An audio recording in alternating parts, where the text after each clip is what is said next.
আমরা সেকুলারিজম বলতে যে মানেটা বুঝি বা রাষ্ট্র আমাদেরকে যে মানেটা শিখিয়েছে বা আমাদের অতীতে যে রেজিমগুলো আমাদেরকে যে মানেটা শিখিয়েছে আমরা সেই মানেটা কি রিসিভ করব কিনা।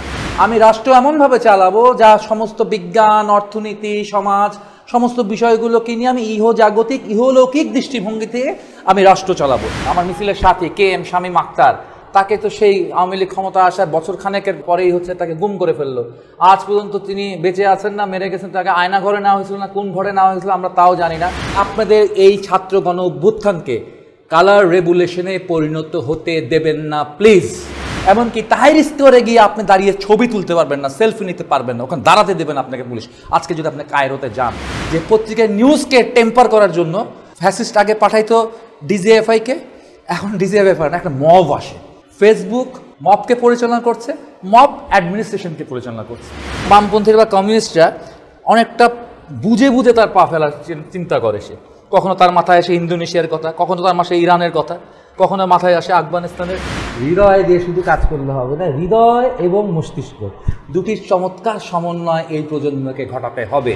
আর আমি যে রাজনীতি করে সারাটা জীবন কাটিয়ে দিয়েছি, সেই রাজনীতি তো এটাই চেয়েছে যে একটা শোষণমুক্ত বাংলাদেশ, একটা সমাজতান্ত্রিক বাংলাদেশ। যে সেকুলারিজম ভার্সেস ইনক্লুসিভনেস, এখানে এরকম একটা আলোচনা এসেছে। কিন্তু আসলে আমরা সেকুলারিজম বলতে যে মানেটা বুঝি বা রাষ্ট্র আমাদেরকে যে মানেটা শিখিয়েছে বা আমাদের অতীতে যে রেজিমগুলো আমাদেরকে যে মানেটা শিখিয়েছে আমরা সেই মানেটা কি রিসিভ করব কিনা। সেকুলারিজম মানে আমরা একটা জিনিস শিখেছি, সেটা কি মানে ধর্ম নিরপেক্ষতা, একটা ব্যালেন্স করা, একটা ভারসাম্য রক্ষা করা। আদতে কি এর বাংলা এটাই? এর বাংলা এটা নয়, সেটা হচ্ছে ইহজাগতিকতা বা ইহলৌকিকতা। এটা খুব গুরুত্বপূর্ণ। এই প্রজন্মকে কিন্তু এটা শেখায় নাই। এই 15 বছর বলেন, 10 বছর বলেন, আর 50 বছরের সরকারগুলা বলেন, এটি খুবই সমস্যার জায়গা। সেকুলার মানে বলতে তারা কিন্তু মনে করে সব চালের ডাইলে খিচুড়ি।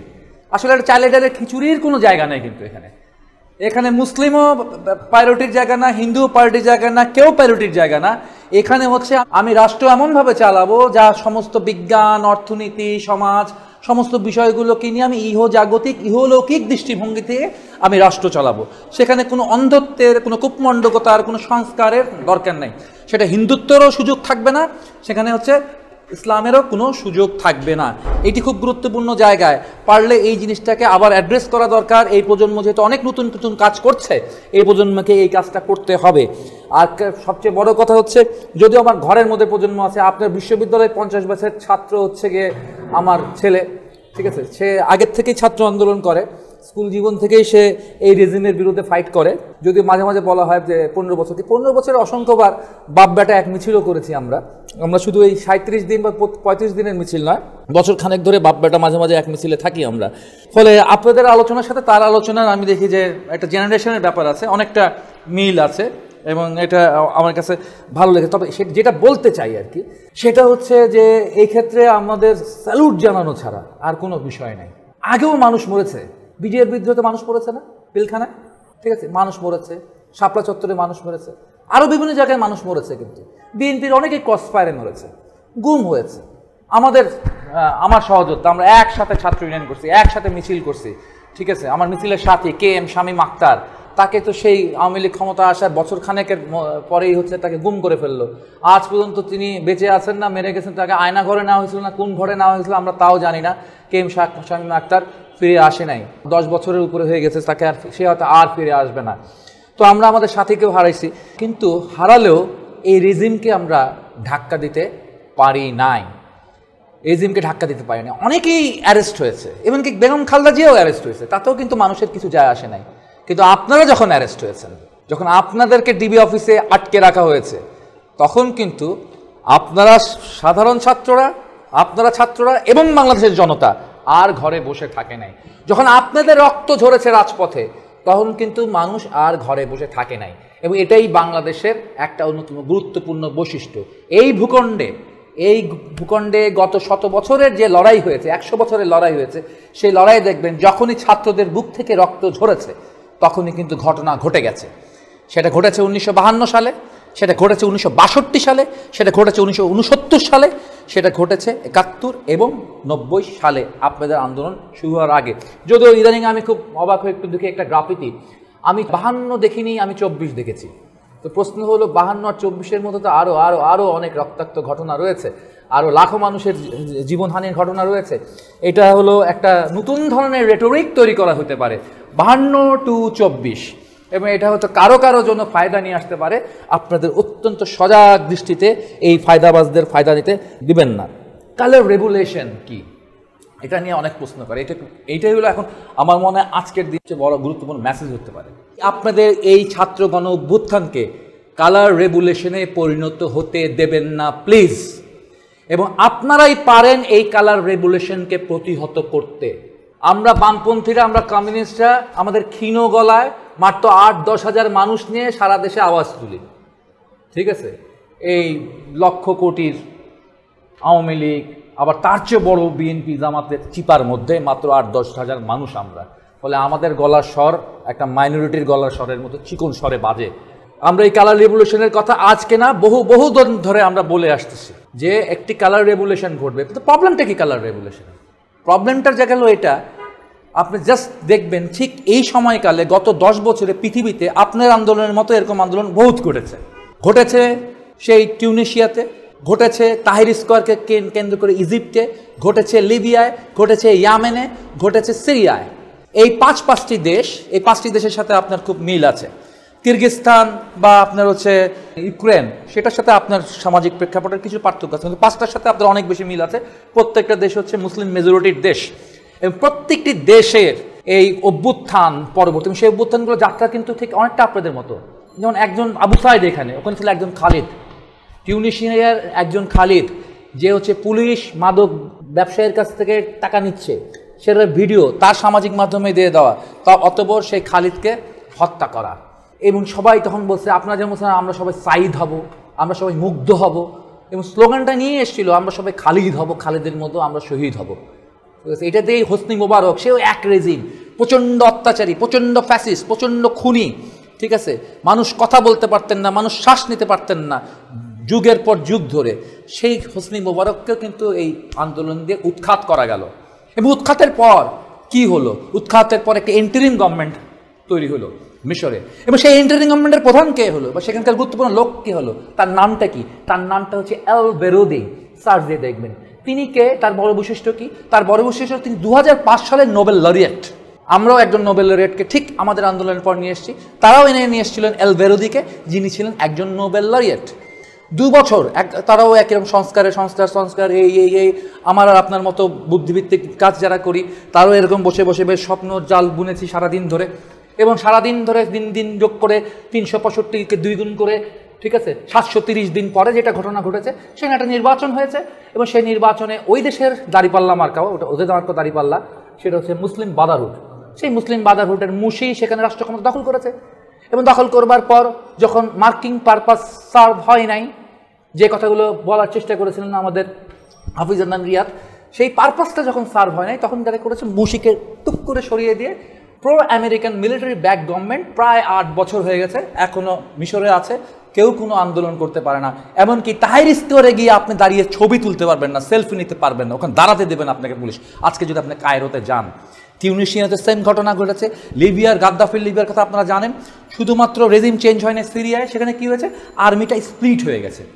কারণ মিলিটারি হচ্ছে খুব গুরুত্বপূর্ণ একটি বিষয়। আমাদের দেশেও যে গণ অভ্যুত্থানগুলো ঘটেছিল, 69-এর গণ অভ্যুত্থান, 90-এর গণ অভ্যুত্থান, এই প্রত্যেকটা গণ অভ্যুত্থানে কিন্তু একটি মিলের জায়গা আছে। সেই মিলের জায়গা আছে সবার আগে প্রথমে শাসককে জানিয়ে দেয় যে গুড বাই, তার হচ্ছে সেটা হচ্ছে মিলিটারি। আইয়ুব খানকে জানিয়ে দিয়েছিলেন good bye Yahya Khan, এরশাদকে good bye জানিয়ে দিয়েছেন জেনারেল নুরুদ্দিন, এবং এবারও কিন্তু গুড বাই জানিয়ে দিয়েছেন হচ্ছে শেখ হাসিনাকে হচ্ছে ওয়াকার, ঠিক আছে? এবং এই গুড বাইয়ের মধ্য দিয়েই হচ্ছে নতুন বিষয়, নতুন ধরন তৈরি হয়। কিন্তু যেটা আমাদের মনে রাখতে হবে, 69-এ তখন বামপন্থীরা বিশাল শক্তিশালী ছাত্র সংগঠন, ঠিক আছে? আজকে গণতান্ত্রিক ছাত্র শক্তি যে অবস্থাকে নিয়ে, বা ছাত্র অধিকার পরিষদ যে অবস্থাকে নিয়ে, বা অন্যান্য মিলে যে কাজটা করছে, তখন একাই ছাত্র ইউনিয়ন সেই কাজটা করতো 69-এ, এবং 90-তেও সে এবং সর্বদলীয় ছাত্র ঐক্য তাই করতো। কিন্তু দুটো গণ অভ্যুত্থানে জনগণের আর বিজয় হয় নাই। এই দুটি 69-এর গণ অভ্যুত্থান থেকে 69 গণ অভ্যুত্থানের যে চাওয়া পাওয়ার ছিল, গণতন্ত্রের যে চাওয়া পাওয়া ছিল, সেটা পূরণ হয় নাই।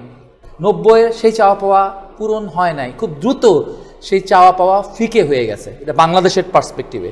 আর আন্তর্জাতিক পার্সপেক্টিভে প্রত্যেকটা জায়গায় এই ধরনের রক্তক্ষয়ী, মানে ওখানে 900 লোককে একসাথে টাইপিস করে ব্রাশ ফায়ার করে মারছিল, 900 লোক একসাথে মরে গেছিল এক ব্রাশ ফায়ারে।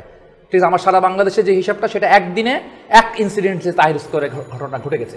এত রক্তের পরও মানুষ কেন ফেল করে, এইটা আজকে আমাদেরকে বুঝতে হবে। এত মৃত্যুর পরে, এত মুগ্ধের মৃত্যুর পরে, এত আমার ছাত্রী নেতা রিজভির মৃত্যুর পরে, আমাদের এত নির্মম নির্যাতনের পরে কেন আমরা আবার ফেল করব, কেন এই জেনারেশন জি ফেল করবে, এটা হলো দেখার বিষয়। সেটা সচেতন থাকবেন, এবং না থাকলে প্রকৃত ফ্যাসিস্ট আসবে। ও বলছে প্রকৃত ফ্যাসিস্ট কীরকম হবে, প্রকৃত ফ্যাসিস্ট কীরকম হবে তার উদাহরণ কিন্তু রাজু আহমেদের কালবেলা অফিসে যে পত্রিকায় নিউজকে টেম্পার করার জন্য ফ্যাসিস্ট আগে পাঠাইতো ডিজিএফআইকে, এখন ডিজিএফআই না, একটা মব আসে। আমার কাছে দেখে মনে হয় এখন দেশে কোনো সরকার নাই, ফেসবুক মবকে পরিচালনা করছে, মব অ্যাডমিনিস্ট্রেশনকে পরিচালনা করছে। ঠিক আছে, এই যে ঘটনা এখনো চলতে পারে না। মাথায় রাখতে হবে, যদি বৈষম্য মুক্তের আন্দোলনে আপনারা থাকেন, বাংলাদেশের জনগণ আপনাদের পাশে থাকবে। বাংলাদেশের প্রচলিত বড় বড় বিগ সাইজের রাজনৈতিক দলগুলো না থাকলেও যে সমস্ত রাজনৈতিক দল এখন পর্যন্ত তাদের মস্তিষ্কটাকে বেচে দেয় নাই, তারা থাকবে। হয়তো আমাদের কিছু প্রবলেম আছে, আমরা বেশি বুড়োটে হয়ে গেছি, বেশি একটু পড়াশোনা করি। ছোট্ট একটা হাস্যকর গল্প বলে শেষ করি, যেটা বাংলাদেশের চিন্তাশীল ব্যক্তিদের সমস্যা বা তথা প্রগতিশীল ব্যক্তিদের সমস্যা। সেটা হচ্ছে, এক গ্রামে, আমি তো ডাক্তারের জন্য এটা বলি আর কি, কোয়াক হচ্ছে আমাদের একটু ডাক্তারদের শত্রু, কোয়াক ডাক্তার। তো এক গ্রামে বা একটা উপজেলায় কোয়াক ডাক্তারের খুব রমরমা ব্যবসা, অন্য ডাক্তাররা রুগী পায় না। এখন বড় বড় ডাক্তাররা মিলে সম্মেলন করতেছে, কিরে ওই কোয়াকের কাছে রুগী যায়, হ্যাঁ, আর আমাদের কাছে রুগী আসে না কেন? তখন যে বুড়ো একটা ডাক্তার বলছে, এক কাজ করো, তোমরা ওই কোয়াককে ডেকে নিয়ে আসো, ডেকে নিয়ে এসে ওকে বলো যে তোকে আমরা আরও ভালো ডাক্তার বানাবো, ওকে কিছু শিখায় দাও, ওকে শিখায় দাও এখানে শিরা আছে, এখানে স্নায়ু আছে, তুই যেইভাবে করে ফোড়া কাটিস, যদি শিরাটা কেটে যায় তাহলে এই হবে, যদি ধমনী কেটে যায় রক্ত আর বন্ধ হবে না, আর যদি স্নায়ু কেটে যায় এই জায়গাটা প্যারালাইজ হয়ে যাবে, সব বুঝায় দাও, কোনটার কি সাইড এফেক্ট, সব সাইড এফেক্ট বুঝায় দাও, ওষুধ দেয় যায়, ওষুধেরও কী কী সাইড এফেক্ট আছে সব বুঝায় দাও। তো ওরে ধরে সবাই পোলাও কুরমা খাওয়াইতে খাওয়াইতে খাওয়াইতে খালি বুঝাই দিছে, খালি বুঝাই দিছে, এটা করলে এই বিপদ, ওটা করলে ওই বিপদ, এটা করলে এই বিপদ, ওটা করলে ওই বিপদ। এরপর কোয়াক সুন্দর জ্ঞান গুণ নিয়ে ফিরে গেছে। ফিরে যাওয়ার পর কোয়াক আর কিছু করতে পারে না। ঠিক আছে, রুগী কাটতে নিলে বলে আল্লাহ এটা কাটবো, এটা অবশ হয়ে যাবে, এটা নষ্ট হয়ে যাবে, এটা পচে যাবে, এটাই হবে। আপনারাও আবার কোয়াক হয়ে যায় না কিন্তু। ঠিক আছে, আমরা যা বলছি শুনবেন, আপনাদের বিবেচনা আছে, আমাদের সব কথা আপনাদের গ্রহণ করা দরকার নাই, কারণ আপনাদের অদম্য সাহস, কারণ আপনাদের আবার অভিজ্ঞতাটা কম। অভিজ্ঞতা কম থাকলে কি হয়, আপনার আলোচনায় বলছিলেন আমাদের পিচ টান ছিল না। আপনাদের পিচ টানও যেমন কম থাকা ভালো, আবার অভিজ্ঞতাও অনেক সময় আপনাকে একটু পিছায় রেখে দেয়। যে এখানে বামপন্থীর বা কমিউনিস্টরা অনেকটা বুঝে বুঝে তার পা ফেলার চিন্তা করে, সে কখনো তার মাথায় আসে ইন্দোনেশিয়ার কথা, কখনো তার মাথায় ইরানের কথা, কখনো মাথায় আসে আফগানিস্তানের। প্রবীণের অভিজ্ঞতা, নবীনের শক্তি, এবং নবীনের শক্তির সাথে নবীনের যে মাথাটা আছে, মাথায় রাখতে হবে। শুধু এটা দিয়ে কাজ করলে হবে না। আমরা কিন্তু ইদানিং আপনাদের কাজকে মনে হচ্ছে শুধুমাত্র হৃদয় থেকে নেওয়া সিদ্ধান্ত, হৃদয় দিয়ে শুধু কাজ করলে হবে না, হৃদয় এবং মস্তিষ্ক দুটির চমৎকার সমন্বয় এই প্রজন্মকে ঘটাতে হবে। এই প্রজন্মের মস্তিষ্কের চেয়ে হৃদয় মনে হয় বেশি শক্তিশালী, সেই কারণে সে বুক পেতে দিতে পারে। কিন্তু মস্তিষ্কে আবার আমাদের মতো মানুষদের যারা একটু 50 বছর বয়স, আবার আমাদের মস্তিষ্ক বেশি চলে, হৃদয়টা কম চলে, এটাও সমস্যা। ফলে হৃদয় এবং মস্তিষ্কের সমন্বয় করতে হবে। প্রবীণের অভিজ্ঞতা এবং নবীনের শক্তি দিয়েই আমরা সত্যিকার অর্থে একটা বৈষম্যহীন বাংলাদেশ করতে চাই। আর আমি যে রাজনীতি করে সারাটা জীবন কাটিয়ে দিয়েছি, সেই রাজনীতি তো এটাই চেয়েছে যে একটা শোষণমুক্ত বাংলাদেশ, একটা সমাজতান্ত্রিক বাংলাদেশ। এবং সমাজতান্ত্রিক বা শোষণমুক্ত বাংলাদেশ মানেই বৈষম্যহীন বাংলাদেশ। ফলে আপনাদের যাত্রা আমাদের যাত্রার নাম ভিন্ন হতে পারে, কাম ভিন্ন হতে পারে, কিন্তু মাকসুদে মঞ্জিল এক জায়গায়, সেটা হলো বৈষম্যহীন বাংলাদেশ।